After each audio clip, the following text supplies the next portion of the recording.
আল্লাহ তাআলা বলছেন, ইয়া আইয়ুহাল্লাযীনা আমানুত্তাকুল্লাহ, হে ঈমানদারেরা তোমরা আল্লাহ তাআলাকে সদা সর্বদা ভয় করো। ওয়াকুলু কাওলান সাদীদা, যেখানেই থাকো যে অবস্থায় থাকো সত্য কথা বলো, তাহলে ইউসলিহ লাকুম আমালাকুম, আল্লাহ তাআলা তোমাদের আমলগুলো সংশোধন করে দিবেন। জোরে বলুন সুবহানাল্লাহ।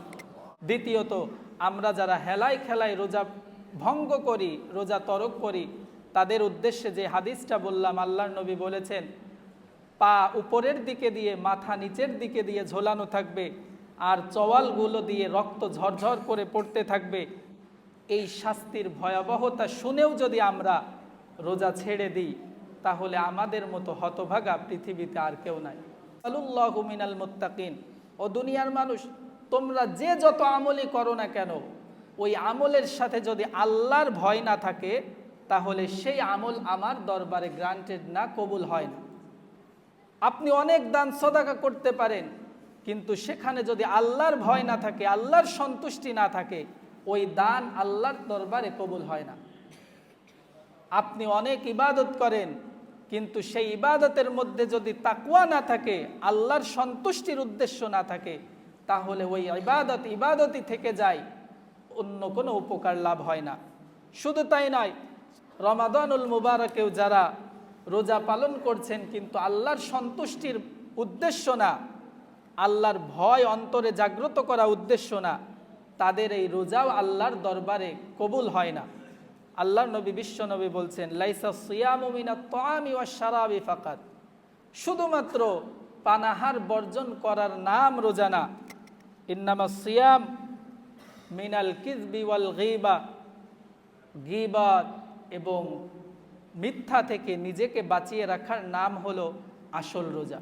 সম্মানিত হাজিরিন, একজন ব্যক্তি যদি মুত্তাকি হয়ে যেতে পারে, আরেকটা যে বড় উপকার পাবে সেটা হলো আমাদের আমলের মধ্যে যে ত্রুটি বিচ্যুতি হয়ে যায়, আমাদের মধ্যে কি এমন কেউ বলতে পারবো যে না আমার আমল 100% সঠিক, কোনো ত্রুটি হয় না?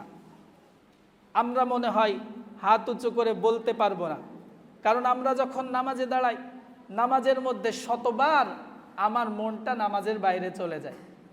অথচ আল্লাহ তাআলার কথা অনুযায়ী নামাজে যখন দাঁড়িয়েছি, পূর্ণ মনোনিবেশ আল্লাহ তাআলার দিকে থাকার কথা ছিল। নামাজটা পরিপূর্ণভাবে ত্রুটি মুক্তভাবে করতে পারি না। তো আমরা যে আমলই করি না কেন, এই আমলের মধ্যে ত্রুটি হয়ে যায়। আল্লাহ তাআলা বলছেন, বান্দা, তোমার এই ত্রুটিযুক্ত আমল সংশোধন করে আমি ভালো আমল হিসেবে কবুল করে নিব যদি তোমার মধ্যে তাকওয়া থাকে। আমার আমলে ত্রুটি হয়ে যায়, রোজা রেখে আমার জবানকে হেফাজত করার দরকার ছিল, আমার চোখ হেফাজতের দরকার ছিল, কান হেফাজতের দরকার ছিল, করতে পারি নাই। তো সেই হিসাবে তো আমার এই রোজা কোনো কাজে আসবে না। কিন্তু আল্লাহ তাআলা বলছেন, বান্দা, তুমি যদি একটা সময়ে আমার কাছে সারেন্ডার করো, আল্লাহ রোজা তো এইভাবে রাখার দরকার ছিল, রাখতে পারি নাই, ভুল হয়ে গেছে, তাহলে এই আল্লাহ তাআলার সন্তুষ্টির আশা এবং আল্লাহ তাআলার শাস্তির থেকে ভয়, এটা যদি অন্তরে জাগ্রত থাকে, তাহলে ওই ত্রুটিযুক্ত রোজা, ত্রুটিযুক্ত নামাজ, ত্রুটিযুক্ত দান সদাকা, এগুলো আল্লাহ তাআলা সংশোধন করে কবুল করে নেবেন। জোরে বলুন সুবহানাল্লাহ। আল্লাহ তাআলা বলছেন, ইয়া আইয়ুহাল্লাযীনা আমানুত্তাকুল্লাহ, হে ঈমানদারেরা তোমরা আল্লাহ তাআলাকে সদা সর্বদা ভয় করো। ওয়াকুলু কাওলান সাদীদা, যেখানেই থাকো যে অবস্থায় থাকো সত্য কথা বলো, তাহলে ইউসলিহ লাকুম আমালাকুম, আল্লাহ তাআলা তোমাদের আমলগুলো সংশোধন করে দিবেন। জোরে বলুন সুবহানাল্লাহ। 2 নাম্বার, আমরা যদি তাকওয়াবান হয়ে যেতে পারি, ফিতনার যুগ, কিয়ামতের যত কাছাকাছি আমরা যাচ্ছি, চতুর্মুখী ফিতনা আমাদেরকে গ্রাস করতেছে।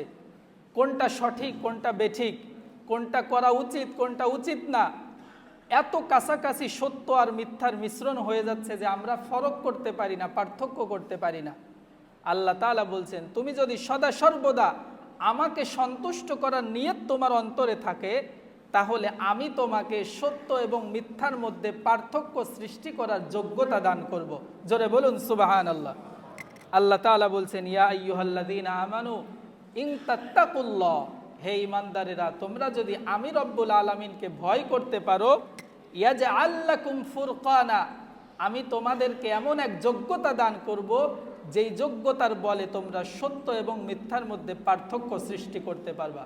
সুবহানাল্লাহি ওয়া বিহামদি। সম্মানিত হাজিরিন, তাহলে রমাদানুল মুবারকের দুনিয়াবি ফায়দা হলো মুত্তাকি হওয়া, আর আখিরাতের ফায়দা হলো যেটা স্বয়ং আল্লাহ তাআলা নিজ হাতে আমাকে প্রতিদান দান করবেন।